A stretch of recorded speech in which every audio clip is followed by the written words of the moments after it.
Okay, this is an assembly demo video with a hydraulic arm. We're going to walk through the steps of creating the first assembly on that sheet. We're going to use these four parts. We have part 3, parts 13A and B. One of these has a hole in it, one does not. We have part 14. Looking at our document, we're here looking at the yoke base assembly, and this is the assembly that we're getting ready to create. In Inventor, we're going to need to start a new type of file. Going to File, we're going to go to New, and we're going to create an assembly file. We're looking for a standard inches.iam, which is Inventor Assembly. We're going to select and create. If you see this, please click OK. Okay, in our assembly, the first thing we need to do is place kind of the center part, which is part 14. So we're going to navigate here to our files. Slow down on me here for a bit. Okay, picking back up. Here's our files. We have part 13, 13A, 13B, and 14. We're going to start with 14. We're going to click 14 and press open. You're looking now at the front of 14. We're going to click and set it there. You'll notice that there it is, and it's wanting us to set a second one. We don't need more than one, so we're going to hit escape. Okay, part 14 is going to be the center of this assembly. We're going to go over here in our browser, right click. In the middle of this menu, we're going to select grounded. That'll put a push pin on the icon, and it will prevent 14 from being moved.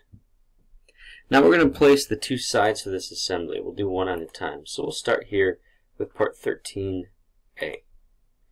Part 13A has the hole in it. We're going to click open. We'll set this over here. And it's going to try to set 2. We don't need to, so we're going to hit escape. Looking back at our drawing, we notice that the part 13A, or at least the part with a hole in it, goes on the left-hand side. So we're going to walk through those steps to attach this to the left-hand side. Now, looking at our drawing, this surface of our part 13A needs to touch this surface of part 14. I think I have my 13A and 13B backwards. So just kind of note the orientation of these parts.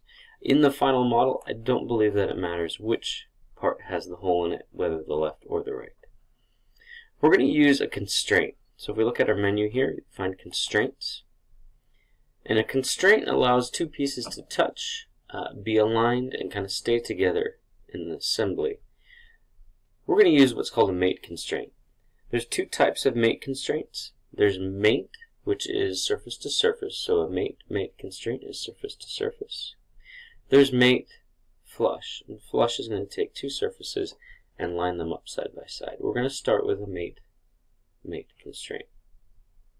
Okay, first thing we're going to do is we're going to select this surface, and then we're going to rotate so that we can see this surface of part 13A. You notice they're at 90 degrees to each other, so watch what happens when we apply this.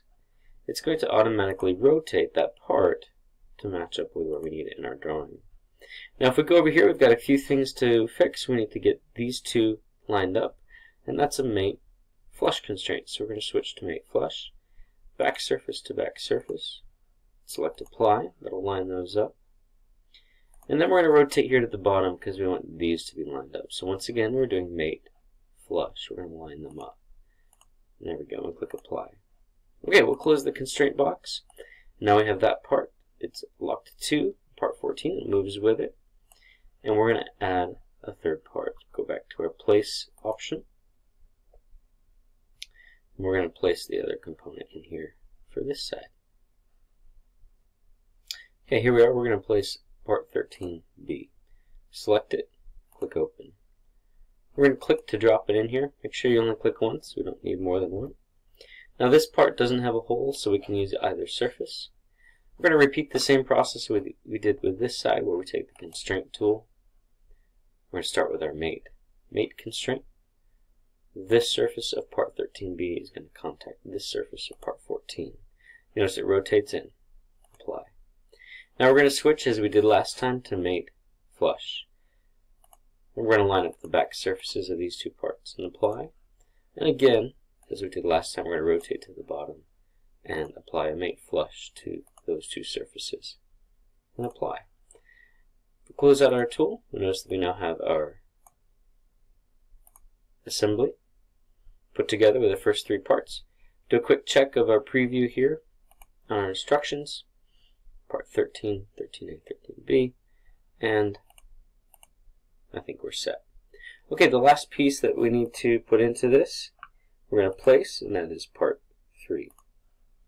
We'll open that up, just put it over here. Once again, make sure you only get 1. We're going to use a different type of constraint for this part.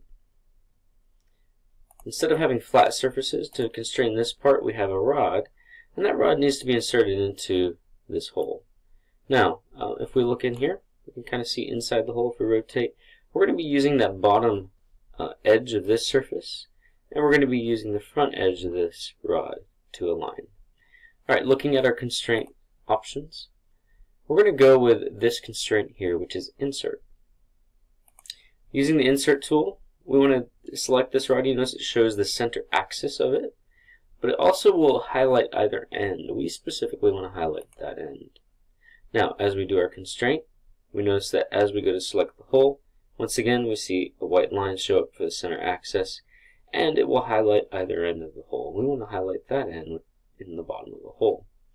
We're going to select, and that'll insert, and we click apply. Okay, that completes our insert constraint. And this also should complete our assembly for this yoke base assembly.